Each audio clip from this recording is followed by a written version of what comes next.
नमस्कार शेतकरी मित्रांनो, मी Somnath Kapse, MSc agri agronomy. आणि आज आपण 2026 मध्ये एप्रिल छाटणीची सुरुवात झालेली आहे आणि त्या संदर्भात सविस्तर अशी चर्चा करण्यासाठी आलेलो आहोत. शेतकरी मित्रांनो, बऱ्याच ठिकाणी द्राक्ष बाग बऱ्याच शेतकऱ्यांच्या आता गेलेल्या आहेत आणि विश्रांतीचा कालावधीची सुरुवात आहे. काही ठिकाणी एप्रिल छाटणीला सुरुवात देखील झालेली आहे. तर 2026 मध्ये एप्रिल छाटणीला सामोरे जात असताना आपण कोणती काळजी घेणं गरजेचं आहे या संदर्भात मी माझं मत मांडतोय. सुरुवातीला एप्रिल छाटणी करण्याच्या अगोदर आपल्या द्राक्ष बागेची झीज भरून निघणं अत्यंत गरजेचं आहे. त्यामुळेच आपण माल गेल्यानंतर ते एप्रिल छाटणीपर्यंतचा जो कालावधी असतो त्या कालावधीमध्ये द्राक्ष वेलीची झीज भरून निघण्यासाठी त्याला लागणारे थोड्या प्रमाणात असतील ते अन्नद्रव्य असतील, पाणी व्यवस्थापन असेल, त्याच वेळेस त्या काळात उष्णता जास्त प्रमाणात वाढल्यामुळं आणि पानं जुनाट झाल्यामुळं लाल कोळीचा देखील प्रादुर्भाव आपल्याला पाहायला मिळतो. तर अशा वेळेस झीज भरून काढते वेळेस वेलीला पोषक म्हणून किंवा पानाला टिकवण्या क्षमता राहण्यासाठी एखादा लाल कोळीसाठी सल्फरचा स्प्रे देखील देणं गरजेचं आहे. त्याची झीज भरून काढण्यासाठी 0.34 असेल एखादा 5 किलोचा डोस, मॅग्नेशियम सल्फेट 5 किलो, एखादा किलो युरिया, 1-2 किलो सूक्ष्म अन्नद्रव्ये जर आपण दिली तर त्यावेळेस खर्ची गेलेला अन्नसंचय असेल तो वेल त्या ठिकाणी भरून काढणार आहे. आणि त्याचा फायदा ज्यावेळेस आपण एप्रिल छाटणी घेतो त्यावेळेस जो असणारा डोळा आहे ते सुरुवातीचे दिवस फक्त त्या स्टोरेजवरती बाहेर येत असतो. आणि जर समजा वेलीनं ते जर स्टोरेज भरून नाही काढलं किंवा स्टोरेजची कमतरता असेल तर एप्रिल छाटणीनंतर एक समान बाग फुटण्यासाठी देखील आपणाला अडचणींना सामोरे जावे लागते. आता दुसरा मुद्दा येतो, एप्रिल छाटणीनंतर बाग एक समान फुटणे यासाठी काय काळजी घ्यावी किंवा कोणती काळजी शेतकरी आतापर्यंत घेत असतात आणि त्याच्या मागे कोणती कारणं आहेत या संदर्भात सविस्तर आपण चर्चा करूया. पहिली गोष्ट, द्राक्ष बागेची छाटणी घेत असताना पहिली गोष्ट आपण द्राक्ष बागेची झीज भरून काढणं अत्यंत गरजेचं आहे. त्यानंतर दुसरा मुद्दा जो येतो तो पाणी व्यवस्थापनाचा. द्राक्ष बागेला छाटणी केल्यानंतर भरपूर प्रमाणात जर पाणी दिलं तर त्यानंतर छाटणीच्या वेळेस वापसा कंडिशनमध्ये बाग ठेवली तर बाग फुटण्यासाठी पोषक असं वातावरण निर्मिती होते. उन्हाची तीव्रता वाढत असते. त्यामुळं त्या पिरियडमध्ये बागेमध्ये आर्द्रता देखील मेंटेन राहणं गरजेचं आहे. त्यामुळं भरपूर प्रमाणात ड्रीपमधून पाणी, त्याचबरोबर मोकळं पाणी देणं गरजेचं आहे. आपल्याकडल्या बरीच जमिनी मित्रांनो चोपट क्षारयुक्त झालेल्या आहेत. त्यामुळं मोकळं पाणी देताना एक काळजी घेणं गरजेचं आहे. मोकळं पाणी देण्याच्या अगोदर ड्रीपमधून भरपूर असं पाणी आधी बोधाला द्यायचं आणि त्यानंतर मोकळं पाणी सोडायचं. याचा फायदा असा आहे की ज्यावेळेस ड्रीपमधून बोध भिजवले जातील त्यावेळेस बोधातील क्षार जे आहेत ते मधल्या पट्ट्यात येतील आणि बोध पूर्णपणे पाण्यानं भरल्यामुळं त्यातल्या जे स्पेस आहे तो पाण्यानं जर व्यापून गेला तर ज्यावेळेस आपण मधल्या पट्ट्यात पाणी देतोय तर त्यातील क्षार परत बोधात येण्याची शक्यता त्या ठिकाणी कमी होते. जर आपण फक्त मोकळं पाणी देण्याचा विचार केला तर उलट क्रिया होऊ शकते आणि मधलं क्षार देखील आपल्या बोधात येऊ शकतात. त्या एप्रिल छाटणीच्या अगोदर बाग एक समान फुटण्यासाठी पानाचा मधील स्टोरेज आणि पानगळ एकाच वेळेस होण्यासाठी आपण इथ्रिलचा देखील वापर करतो. त्या इथ्रिलच्या वापरामुळं काय होतं तर पानं एकाच वेळेस गळू शकतात आणि छाटणी योग्य बाग त्या ठिकाणी होते. तर इथ्रिलच्या वापरानं नेमकं काय फायदा होतो तर देठापासून पान ज्यावेळेस तुटत असतं त्यावेळेस त्या पानामधील स्टोरेज त्या काडीमध्ये ओलांड्यामध्ये रिटर्न पाठवलं जातं आणि हेच स्टोरेज आपणाला डोळा फुटते वेळेस उपयोगाला येत असतं. त्यामुळं इथ्रिलची फवारणी देखील त्याचा pH मेंटेन करून घेणं अत्यंत गरजेचं आहे. त्यानंतर महत्त्वाचा मुद्दा आहे ज्याच्याकडे बऱ्याच शेतकऱ्यांचं दुर्लक्ष आहे ते म्हणजे सेंद्रिय मल्चिंग. शेतकरी मित्रांनो, आपण सगळ्या गोष्टीची काळजी घेतो, पण आजकाल परिस्थिती आपल्या मातीची अशी झाली आहे, भरमसाठ अशा खताचा वापर आणि मातीकडे दुर्लक्ष केल्यामुळं मातीतील सेंद्रिय कर्ब अत्यंत कमी प्रमाणात झालेला आहे. आणि जर आपणाला माती चांगल्या पद्धतीनं जिवंत ठेवायची असेल तर कमीत कमी 1% मातीचा सेंद्रिय कर्ब लागतो. आणि सततच्या वापरामुळं तो सेंद्रिय कर्ब किंवा क्षारयुक्त पाण्यामुळं सेंद्रिय कर्बाचं प्रमाण कमी झालेलं आहे. तर आपणाला जमल असं शक्य तेवढं सेंद्रिय मल्चिंग, मग ते ऊसाचं पाचट असेल, मकाचा कडबा असेल, ज्वारीचा कडबा असेल, गव्हाचं तण असेल किंवा दुसऱ्या इतर पिकांचं बुसकट असेल, त्याचा देखील वापर करणं गरजेचं आहे. ह्याच काळात उष्णता भरपूर वाढणार आहे, त्यामुळं बोधातील तापमान देखील भयंकर वाढत असतं. आणि एका विशिष्ट तापमानाच्या नंतर जमिनीमधील जे सूक्ष्मजीव असतात किंवा मायक्रोबियल ऍक्टिव्हिटी असतात, आपण फक्त खत टाकायचं काम करत असतो. ते खत पिकांना उपलब्ध करून देण्यासाठी हे मायक्रोजीव कार्य करत असतात. आणि जर समजा उष्णता वाढली तर बोधातील तापमान देखील वाढतं, तेथील पोषक वातावरण नष्ट होतं आणि अशा वेळेस जमिनीतील सूक्ष्मजीवांच्या हालचालीवरती परिणाम होतो. त्यामुळं सेंद्रिय मल्चिंगचा वापर करणं म्हणजेच मातीला, त्या बोधाला नैसर्गिक पद्धतीनं एशी दिल्यासारखं आहे. तर महत्त्वाचा मुद्दा येतो तो छाटणी.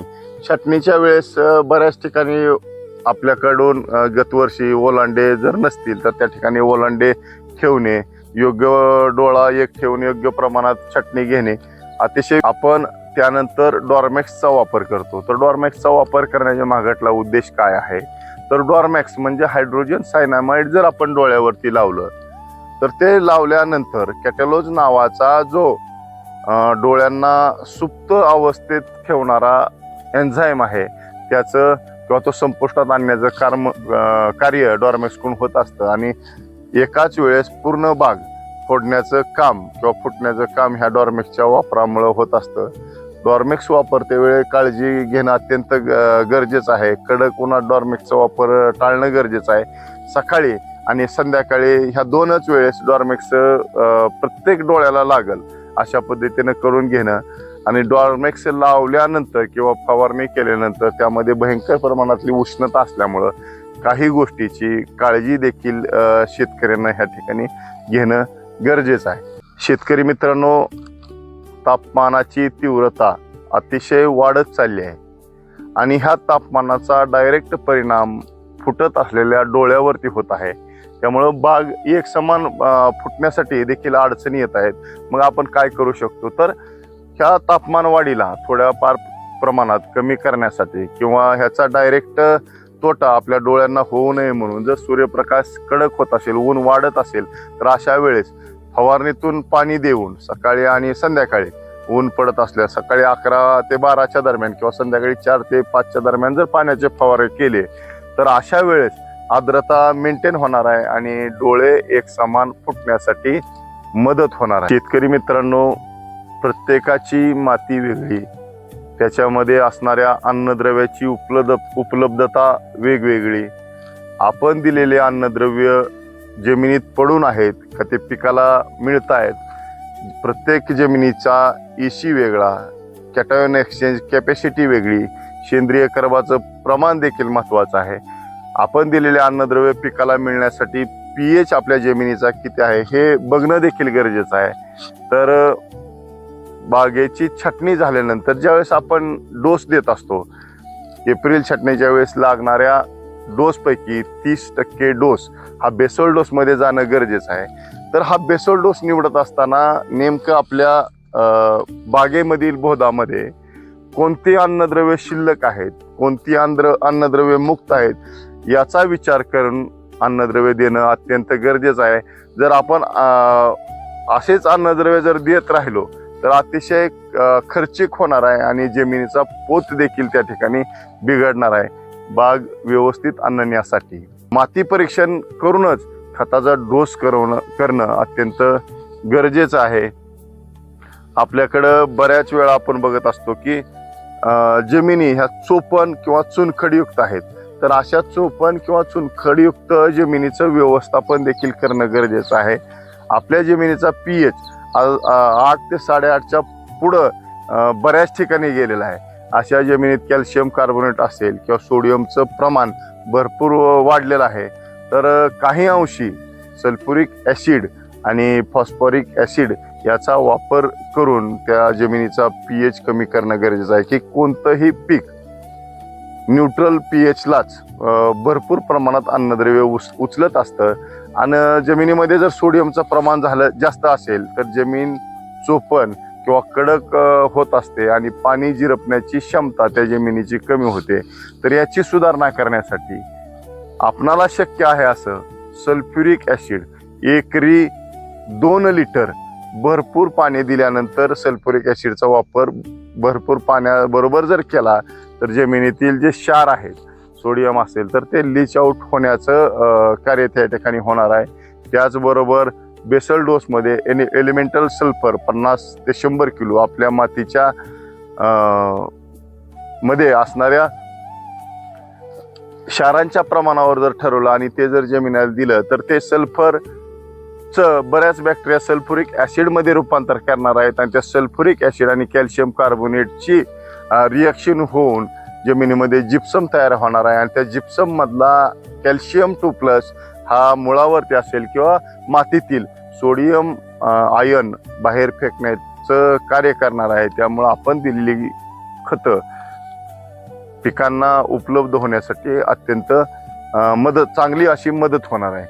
याचबरोबर आपण ज्यावेळेस द्राक्षबाग छाटतो छाटणीच्या अगोदर आपण ह्या चोपण जमिनीचं नियोजन किंवा चुनखडयुक्त जमिनीचं नियोजन किंवा सोडियम वाढलेल्या जमिनीचं व्यवस्थापन करण्यासाठी सल्फ्युरिक ॲसिडचा त्यानंतर फॉस्फरिक ॲसिडचा वापर करतो. त्यामुळं सोडियमचे क्षार लीच आउट करण्यासाठी चुनखडी विरघळण्यासाठी किंवा जमिनीचा pH कमी करण्यासाठी या ठिकाणी आपल्याला मदत होत असते. त्यानंतर मात्र मुळीला ॲक्टिव्ह करण्यासाठी छाटणीच्या दिवशी फ्युमिक ॲसिड 1 किलो फुलविक ॲसिड 500 ग्राम आणि 1 किलो सल्फर जर दिलं तर पांढऱ्या मुळीची वाढ या ठिकाणी व्यवस्थित होणार आहे. फुलविक ॲसिडमुळं अन्नद्रव्य जास्तीत जास्त झाडात पाठवण्याचं कार्य होणार आहे आणि सल्फर दिल्यामुळं जमिनीतील बुरशी असेल घातक बुरशी त्याचबरोबर आपल्या बिघडत चाललेल्या जमिनीवर देखील तात्पुरता उपाय या ठिकाणी होणार आहे. विश्रांतीच्या काळानंतर इथ्रिलचा योग्य वापर, काडी फुटण्यासाठी डॉर्मेक्सचा योग्य वापर आणि त्यानंतर माती परीक्षणानंतर रासायनिक डोसची निवड आणि जमिनीतील मायक्रोबियल ॲक्टिव्हिटी मग ते फिजिकल असतील केमिकल असेल किंवा सूक्ष्मजीव म्हणजे बायोलॉजिकल असेल तर ह्या तिन्ही गोष्टी व्यवस्थित राहण्यासाठी जमिनीचा सेंद्रिय कर्ब टिकून राहण्यासाठी आपण सेंद्रिय मल्चिंगचा देखील वापर करणं अत्यंत गरजेचं आहे. आणि त्यानंतर मग एप्रिल छाटणीनंतर आपली बाग विविध टप्प्यातून जात असते. नंतर 35 दिवसापर्यंत आपल्या बागेची शाकीय वाढ व्हेजिटेटिव्ह ग्रोथ होणं गरजेचं आहे. त्या काळात वेगवेगळे अन्नद्रव्ये त्यासाठी लागत असतात. 35 ते 65 दिवसामध्ये आपण एप्रिल छाटणीमध्ये त्या काडीमध्ये सूक्ष्मघड निर्मिती होत असते.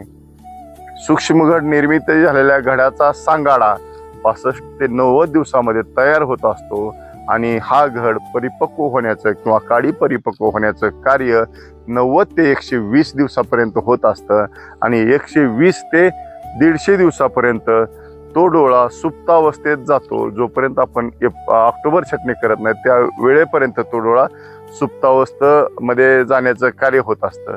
तर शेतकरी मित्रांनो ह्या विविध टप्प्यामध्ये विविध अशा अन्नद्रव्याची वेलीला आवश्यकता असते. शेतकरी मित्रांनो इथून पुढं 2026 एप्रिल छाटणी संदर्भात द्राक्षबागेचे वेगवेगळे टप्पे आणि त्या टप्प्यानुसार आपण कोणती काळजी घेणं गरजेचं आहे या संदर्भात सविस्तर अशी चर्चा आपण व्हिडिओच्या माध्यमातून करत राहणार आहोत.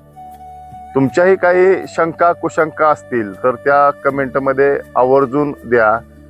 प्रत्येकाची जमीन वेगळी, व्हरायटी वेगळी आणि अडचणी वेगळ्या असतात.